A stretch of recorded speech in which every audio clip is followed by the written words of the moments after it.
Welcome to the E-Show with Neil Ravin. Founded in 2013, the EHL has become the college placement leader on the East Coast. Sit back and learn more about the next step in your junior hockey career. Welcome to the E-Show, presented by the Penalty Box Foundation. The Foundation's mission centers around their daily motto, "We take care of our own," as they help out all of those within the hockey community who've experienced a catastrophic event. Learn more at penaltyboxfoundation.org. What's up? My name is Neil Ravin, and this is episode number 163 of the E-Show. On this week's episode, we head south for our next featured coach, as Adam Bartholomay joins the podcast for the very first time. Bartholomay is busy preparing the Philadelphia Hockey Club for their second season in the EHL and his return to the bench at the junior level. Bartholomay served as the assistant GM for the program this past year, but has plenty of experience previously in the junior ranks. Jake Basile chats with Coach Bartholomay about the excitement he has for this upcoming season, as well as the unique connection he also has with the coaching staff from the Seahawks Hockey Club. Joining me for this week's Team of the Week Coaches Corner is newly named Philadelphia Hockey Club head coach Adam Bartholomay. Coach Bartholomay has been with PHC since their inception in 2018-19 and was part of their transition to the EHL last year. He has also worked with the West Coast Renegades and Nashville Junior Predators, serving in both coaching and administrative roles. Prior to his work behind the bench, Bartholomay was an accomplished player with a professional career in the IHL, ECHL, CHL, and SPHL, and a juniors career in the USHL that landed him at the University of Nebraska Omaha for college hockey. Coach, thank you for joining us. Thank you. Appreciate it. So first year in the E-Show behind you guys, what are some of the biggest takeaways you had from both yourself, the league, and some things you guys want to build on for year two? Some of the things was the professionalism of the league, the structure of the league, the things that the league does very well at in showcasing their players, moving their players on, the coaching staffs of each individual team. The way things are operationally ran is phenomenal. The talent level, of the entirety of the U.S. or not the U.S. the EHL. Sorry, things in that realm. Everybody from the last place team, the first place team wins on every other given night. So that was something that stuck in my head and something that we'll have to focus on for next season. And so as far from a team perspective, what'd you like from your group this year, and what are some things that you're looking forward to in year two in terms of building on? We were obviously a very talented team last year. We had some kids that could put the puck in the net. We had some very talented young gentlemen. Hopefully, they go on to have great careers. Those O2s that had graduated, going on to college, which we had some success there as well. And the young guys that are coming back and are on our protected list, if they are on to higher and better things, great. If not, we'll look to build off of that structure and that core. So you were part of the crew that brought this team from the USPHL to the EHL last year. So can you bring us a little bit into the transition process and why the EHL? But it was just a reputation, to be honest. Ownership and coaching staff alone, we all got together, kind of weighed pros and cons, and the cons, or the pros, actually outweighed the cons in the EHL. The other leagues were good to be in, and just thought that this would be the right fit and the right footprint for this kind of area and what we wanted to bring as far as obtaining a North American League team in our building and an EHL team. So it was a combined effort to get both franchises in the building within one summer, and hats off to our ownership for pulling it off and creating a good thing in our building. So how did you first get involved with Philly Hockey Club? So I was in Nashville prior to, and a couple parents knew a few of the directors and stuff up here, and put me in contact when Nashville was no longer an option to be down there. And I've been here ever since. So turned out to be a pretty good fit. Yeah, so you mentioned some of the other places you've been. Not the first time you've been with an organization. From the get-go, I mean, you and your father helped build West Coast Renegades. You were leading the charge for the Nashville Junior Predators. midget program. So did that kind of help your familiarity with helping build up PHC and then transitioning with PHC? Yeah, it definitely did. I mean, it's funny you mentioned that. I've kind of been involved in a startup ever since I was playing. My dad had been involved in California hockey for forever and helped Larry Briere start the West Valley Wolves back in the day, which I ended up playing for. And then there was a rink out of Simi Valley, which is, or yeah, Simi Valley now, but it was in off the Ventura Park back in the day. That was one that had gone and moved and started up there with the SoCal Titans and the LA Junior Kings. When I played, they were kind of a rebranded LA Junior Kings. They had been defunct and they came back, and then they grew into what they are now, obviously. So it's being in that that role of kind of starting things from scratch. It's a lot of work, and there's a lot of things that go behind the scenes in building a program and building a team, and especially in juniors. Last year you built from scratch. This year you're rebranding, rebuilding. It's kind of something I'm familiar with. So here I am again. So it was your father that helped you get into coaching. So could you tell us that story and how you kind of realized coaching was for you? It was a little bit by mistake, but and a little bit forced. Not gonna lie. I had injured myself and had a couple knee surgery, and Dad asked me what I was gonna do next. I had no idea, and he said, "Well, let's go to the rink."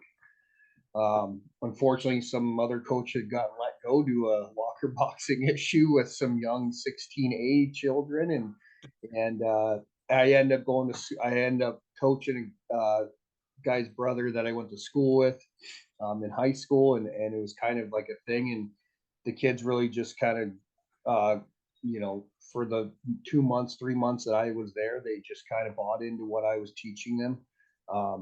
And that was kind of the start of it all. I mean, Dad really just said, "Hey, let's go to the rink, see if you like it." Been here ever since.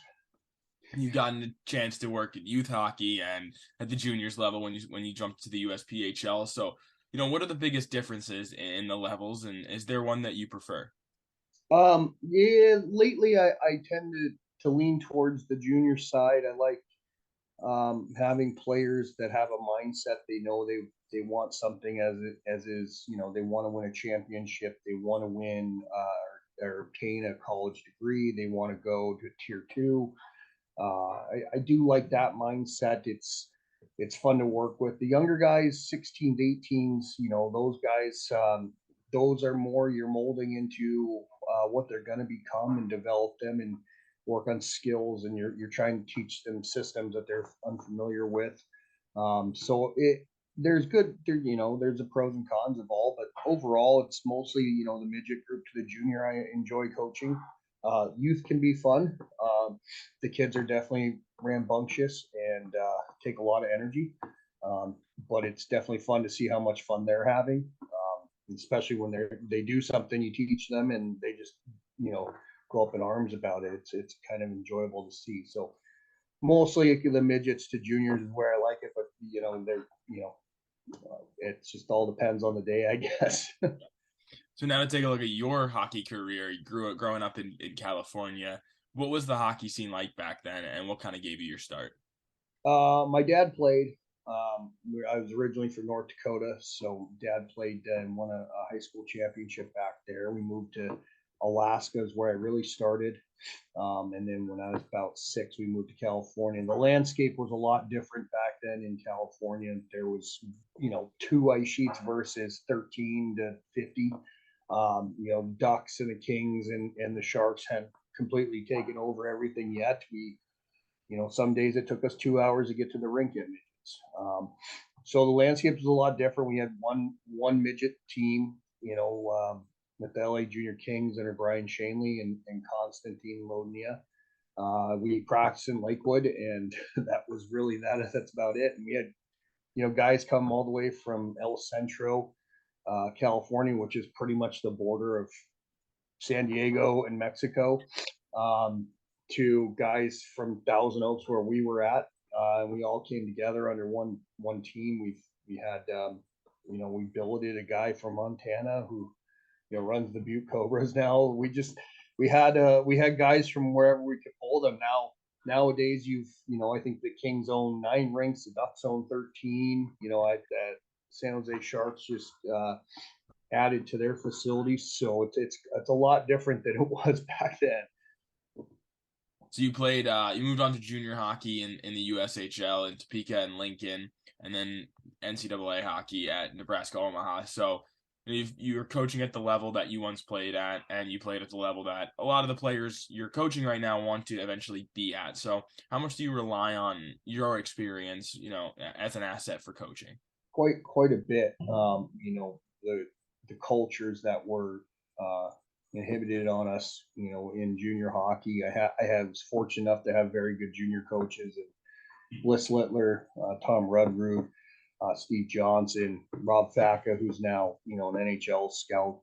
Noel Bernier's now with Omaha, of course, Mike Kemp and those guys.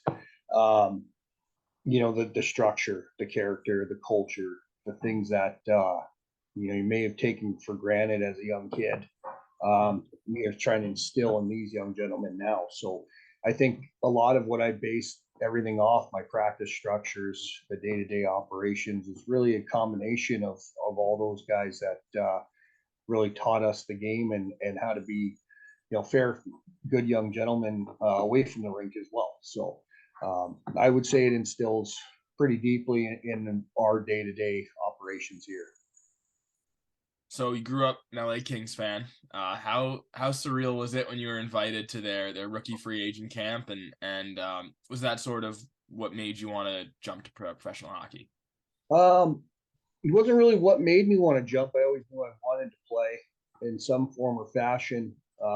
Being in that camp obviously was a surreal feeling. Initially, I wasn't even supposed to be there, and they had somebody drop out, and luckily one of my old coaches knew I was in town, and for 2.5, 3 weeks, whatever the course of the camp was, I was there.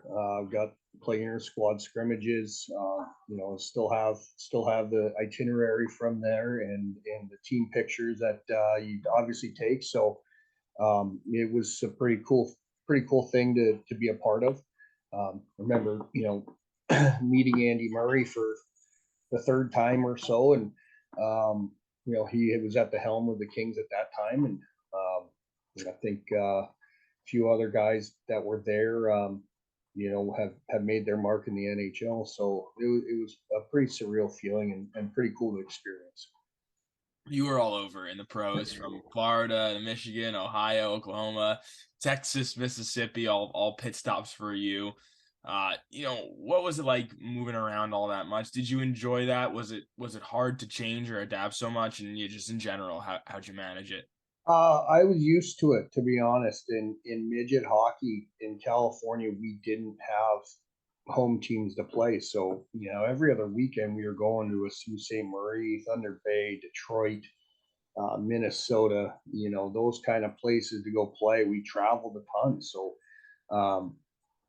things happen in the game of hockey, and moving from Kansas to Texas was pack up your stuff and you go to the next stopping ground and make the best of it. So the long road trips weren't too much fun, but it gets you to your next stopping ground, your next opportunity. So wasn't that big of a deal for me. It was a lot of fun. I do tend to like traveling, so it's kind of fun to see the different places. And now when you do the Facebook maps, it's even more fun because you've been to every single one of them. So just put another feather in the hat, I guess. So your first pro team was Florida Everblades, right? And how did you end up with them? I had stepped away from college a little bit, and a guy by the name of David Wilkie asked if I wanted to go. Obviously, he's a very well-known name in the hockey world. He called up a friend of his and helped me get there. Spent some time in Florida, and then when that expired, went up to Michigan and made the best of it up there for a couple of years. But yeah, it was mostly a little bit of connections there, and having a coach that knew kind of where I belonged and what I wanted to do. Was there any place that you had the most fun, or was it the most memorable year for any particular reason? Yeah. I mean, juniors, there's always Lincoln. I mean, the ice box is the ice box. Omaha, we were down in the Quest Center at the time, turned into CenturyLink. I forget what it's called now. That was a phenomenal facility. Obviously, winning a championship with the likeness of Zanaboni and Mikey up there at the Seahawks, which probably brings you to your next one. That was a fun 2 weeks. I mean, after winning, I mean, there was only 6 teams in the entire nation playing at that time, us being one of them. So it was kind of cool. A lot of good venues. Wichita, Kansas had, phenomenal rink, phenomenal setup, NHL type building. The culture of being in Rio was a shock, but definitely the food down there was amazing too. Not the best though. Okay. So yeah, there was all that fun stuff.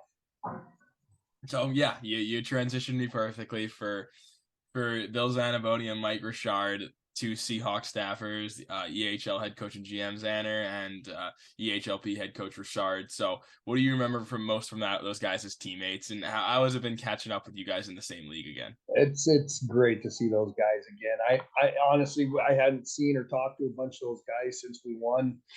We all kind of went our separate ways after that, and guys went on to play, guys went on to retire, guys kept playing, whatever it may be, type of thing. But it's always great seeing those guys and joking about the things that went on down in Mississippi and the championship we won, of course. So it's always fun to share those memories with those guys.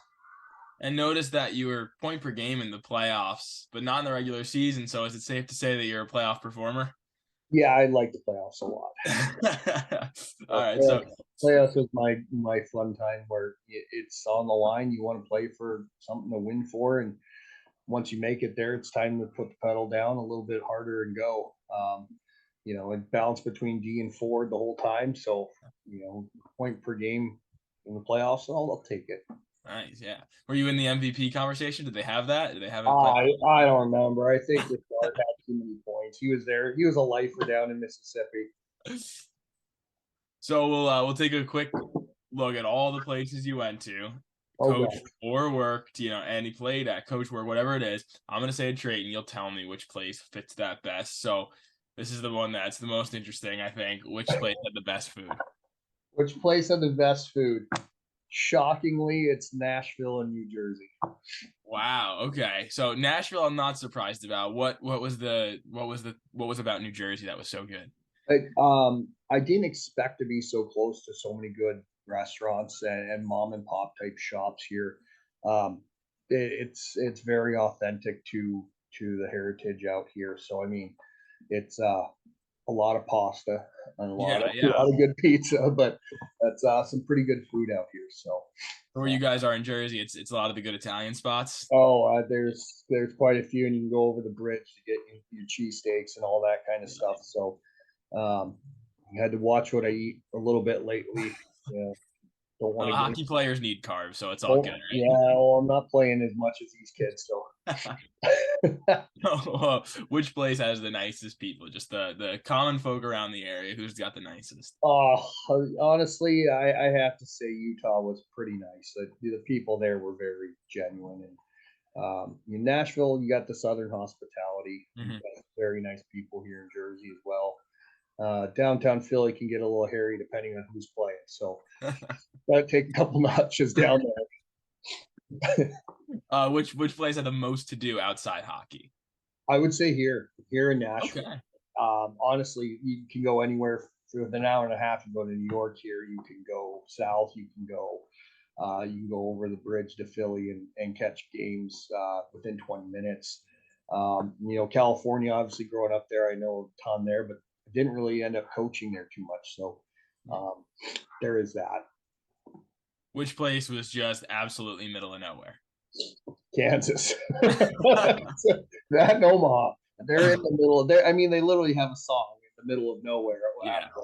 And you venture outside the city, there's not much. But Kansas is literally the middle of nowhere. When you were playing, was it tough to find stuff to do with the guys, or did you guys make do? Oh, we made do. I mean, when you get a couple days off and, there's the day of rest, obviously, if you're playing a ton and if, there's some time to go catch a basketball game or whatever it may be. I remember in Tulsa at the BOK, the Oklahoma team came and played the Heat or somebody preseason, so we caught that. There's a lot of stuff, especially when you become a semi-local celebrity hockey player, whatever it is. You get invited to do a lot of stuff, and obviously with the communities and the community that's involved with you, there's some things that you end up doing that you end up going to dinner, and next thing you know, you're at an amusement park or Top Golf or whatever it may be. So Yeah, playing a lot of like small town environments. What was it like kind of getting notoriety because it's the best sport in the area? I was it really hit me in Lincoln. Like when you've got that star that comes down from the ceiling, you've got 5,000-6,000 fans in the stands, and you're actually doing interviews on the local news stations and stuff like that. It's kind of like why me type of thing. And then you look at your success that you've had, and you're like, okay, I get it a little bit, but it's still kind of striking. Like, really, all for this? It's a lot of fun though, and you meet some really good people throughout the whole adventure. So it's a good thing. So last one, what was the biggest culture shock for you? Mississippi. Yeah. Shockingly enough, well, that and Rio, I would say. Just the different cultures and the different towns that were down there, the people. They had Mississippi. We lived a block from the beach, which was always busy and had different events and different people and different food stuff, and you could go down toward Louisiana with your crawfish dishes and stuff. So that area was really kind of cool to see, and being 2 hours away from New Orleans, you get to see that and the music, and just a really cool little experience down there. So now being in the Northeast, it's an interesting hockey hub. You get like some big condensed areas where people really love it. So what do you like most about this area, and how much did you know about the area or were here prior to the last half decade? I spent zero time here before. Yeah. I was moving up here from Nashville. I'm going to Jersey Shore, Gym Tan Laundry. I was watching the damn show. I was like, all right, what am I getting myself into? But it's really, this little town's a little suburb. It's a blue collar working community, and reminds me of home. I'm close enough to Philly to go do stuff. I'm close enough to New York to go do stuff, and it's really become kind of a nice little suburban haven, so to speak. But it's really nice here. It's kind of a farmland, blue collar town, and fits me nicely. So Heard a lot of good things about the facility. I haven't had a chance to visit it myself. So what can you tell us about the place where you guys call home? Hollydale, Jim, our owner, has done a phenomenal job of updating what used to be the Hollydale Ice Arena and snack bar. We've got designated locker rooms for the guys. There's a gym right in the middle of both rinks.